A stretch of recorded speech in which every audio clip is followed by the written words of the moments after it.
Bitcoin's going to continue to progress to $1 million a coin, $2 million a coin, $5 million a coin, $10 million a coin. And when it's $6 million a coin, there's going to be a bunch of people really angry at themselves that they didn't buy it at $1 million a coin. And so I think once you understand it to be the center of the financial universe, right? It's basically the fulcrum around which we all generate leverage. It is the frame of reference of all value and scarcity. Bitcoin represents a paradigm shift in the world of assets. Its finite supply, capped at 21 million tokens, with over 93% already in circulation, is a fundamental advantage. This scarcity is akin to traditional finite assets like gold, making Bitcoin a powerful store of value. What's truly revolutionary about Bitcoin is its classification as property. This offers significant legal and tax benefits. Many countries already recognize Bitcoin as property, enhancing its security and credibility. Bitcoin has been one of the best-performing assets since its launch in 2009. The upcoming Bitcoin halving in 2024 is set to reduce new supply, historically triggering bull rallies. This, combined with growing institutional interest, sets the stage for unprecedented growth. Bitcoin's resilience is notable too. It has survived bans, controversies, and various attacks, showcasing its robustness as a monetary system. According to Michael Saylor, Bitcoin is the best property in the world and the most superior asset. Let us now dive into the video as Michael Saylor breaks down the property value of Bitcoin as compared to real estate and other investment options. As you watch, make sure to hit the like button, subscribe, and drop your comments below. You can never have enough Bitcoin. I think the right way to think of this is Bitcoin is going to grow in a serpentine pattern with rapid burst of growth, some drawdown, but on an exponential curve. Right now it's like 45 or 50% compounded annual growth for the past 3.5 years since we got involved. And I think it'll just continue to grow at a high growth rate between 20 and 40 or 20 and 50% for the next 1 to 2 decades. And it'll gradually, the overall long-term growth will probably go from 45% annual to 40 to 35 to 30 to 25 to 20.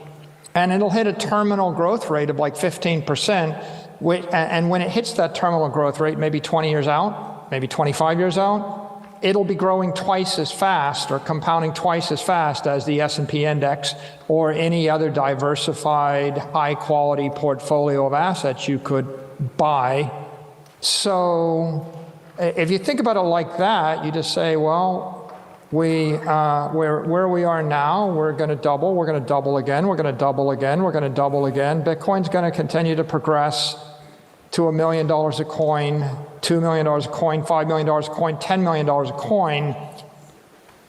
And when it's $6 million a coin, there's going to be a bunch of people really angry at themselves that they didn't buy it at $1 million a coin. And so I think once you understand it to be the center of the financial universe, right? It's basically the fulcrum around which we all generate leverage. It is the frame of reference of all value and scarcity. Once you get that idea, then the logical thing to do is just to continue to sweep your cash flows into it from month to month, to quarter, to year. You could call that dollar cost averaging, or you could just call it, savings. But, there's no end in sight. I mean, if I told you you could buy Bitcoin at 100,000 and it was going to go to 6 million and you were going to get 60x your money, then why wouldn't you? I think that the industry is going to be very dynamic. To be clear, if I had $1 billion right now to invest, I would buy Bitcoin. Okay. I wouldn't buy anything else. So I wouldn't buy a building. I wouldn't buy an altcoin. I wouldn't buy a power company. I wouldn't buy land. I wouldn't buy real estate. I wouldn't buy a sports team. I wouldn't buy a Picasso painting. There's nothing on earth that I would buy other than Bitcoin if I had that money. I think everything else is risky. I don't say you can't make money in those other businesses. You can. Bernard Arnault makes money in a lot of businesses I don't understand. And so I respect them all. It's just I don't advocate or endorse any of them. I think that if you're the best in the world at something, you know it. You don't need me to tell you. And if you're the best in the world at something, you should go do that thing. You'll probably make money in it. What I believe is if you're not the best in the world at something and you simply want to make an investment and forget about it for 100 years, you buy Bitcoin and just be very careful about, how you maintain the keys or how you custody it so you don't lose the keys and the like. And then the market will do the rest of the work for you. Santander Private Banking International, part of Spanish financial services giant Banco Santander, is offering high-net-worth clients with Swiss accounts trading and investing in the major cryptocurrencies Bitcoin and Ether, according to an internal announcement seen by CoinDesk. Over the next several months, Santander will offer additional cryptocurrencies that meet the bank's screening criteria, the announcement said. Santander said the service is provided only upon client request through relationship managers, and the assets are held in a regulated custody model in which the bank stores the private cryptographic keys in a secure environment. This is a bold move given that most big banks prefer to be twiddling around with tokenization and tend to avoid exposure to open access blockchains and the cryptocurrencies that run on them. When you think about investments that you're going to hold a long period of time, the two that stick out are, should I buy a diversified portfolio of companies like the S&P index, or should I buy a bunch of real estate? And if you buy real estate, like real estate in Miami Beach went from $10,000 an acre to $10 million an acre in less than 100 years. So that works out to be a 7 to 8% growth rate per year, every year for 100 years. And if you have that perfect portfolio of stocks and they're very competitive, then you might get something similar. But when you look at it, investing in stocks is very complicated. Like, name a company that'll still be here in 100 years. Like, how do you establish the S&P index? So if you take a 3-generation or a multi-generational view, it's kind of hard to figure out how I would buy a bunch of companies and hold them 100 years. But on the other hand, holding property for 100 years is very straightforward.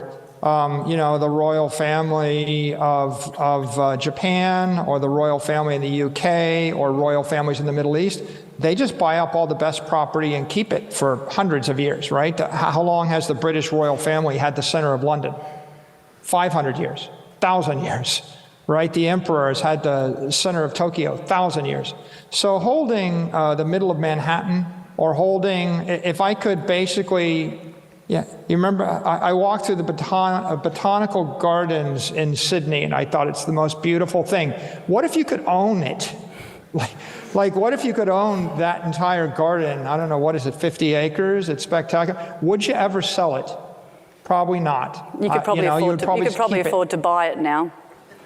Yeah, but like 500 years ago, right, someone came along and it was there. And so now, property is a good investment, and the reason property goes up by a factor of 1,000 is because if you look at it, what you realize is politicians can't make more of it. You can't print more property. The garden is the garden. The Sydney Harbor is the Sydney Harbor. You're not going to wake up and find out that there's 100x as much beachfront property as there used to be. So when the money supply expands by a factor of 100, and the number of acres on the beach in Miami Beach stays the same, the price per acre goes up by 100. And that's why property is a good investment. The problem with property is you have to buy it in chunks of buildings at a time or acres at a time, and sometimes the best property isn't available for sale. The second problem is there's property tax. So if you owned all the property in the middle of Sydney, you're going to get taxed on it by the mayor and by the province and by the country. And a lot of times people can't afford to pay the property tax for 100 years. And then if someone zones your property, or if there's a war, what if you owned the nicest property in the middle of a war zone? What if you owned all of the nicest property in Ukraine, in Kiev, right? It might be devalued by the war. It could be devalued by a pandemic, by an earthquake, by a tsunami, by a tax. And if I handed you $10 million and you lived in Africa, and you had a choice, buy $10 million worth of property in Zimbabwe, anything in Zimbabwe for $10 million. You can pick anything you want in the entire country and buy it for $10 million. Or would you rather buy Bitcoin, $10 million worth of it? Well, the property in Zimbabwe, maybe it's scarce, but it could be impaired and it's not mobile. And maybe you don't want to live there. And maybe the people with the money in 100 years don't want to move there. So it's not clear that you'll be able to mortgage it or rent it or sell it or carry it with you. But on the other hand, Bitcoin is capped. Bitcoin is like Manhattan in cyberspace. It's 21 million city blocks in a cyber Manhattan, and one day 8 billion people will want to live there because everybody in the world, all 8 billion people in the world want to be wealthy. They all want to keep their money. There's no one that doesn't want Social Security and economic well-being, not from now to the end of eternity. For 1,000 years, people are going to want the money. The CEO of Binance and Bitcoin analysts are among those who have started to draw attention to the halving event as the crypto community looks to the bullish event with hope after a cruel crypto winter. The crypto community and many of its most high-profile players have started shifting focus toward the Bitcoin halving, an event that occurs every 4 years and cuts the market supply of new Bitcoin in half. At the next halving event scheduled for April 2024, the Bitcoin mining reward will reduce from the current 6.25 Bitcoins per block to 3.125 Bitcoin per block. Binance CEO Changpeng Zhao took to Twitter to set the countdown for the next halving in an X, formerly Twitter, post to remind everyone that the next Bitcoin halving event is only 135 days away. Historically, the Bitcoin halving is linked to bullish momentum for the Bitcoin price due to supply and demand dynamics. The halving of new supply amid growing demand usually pushes the Bitcoin price to new highs in the months following the halving. 2 months before the last halving event in May 2020, the Bitcoin price was trading at less than $10,000. As the event drew closer, bullish momentum saw Bitcoin price surpass the previous cycle's all-time high of around $17,000.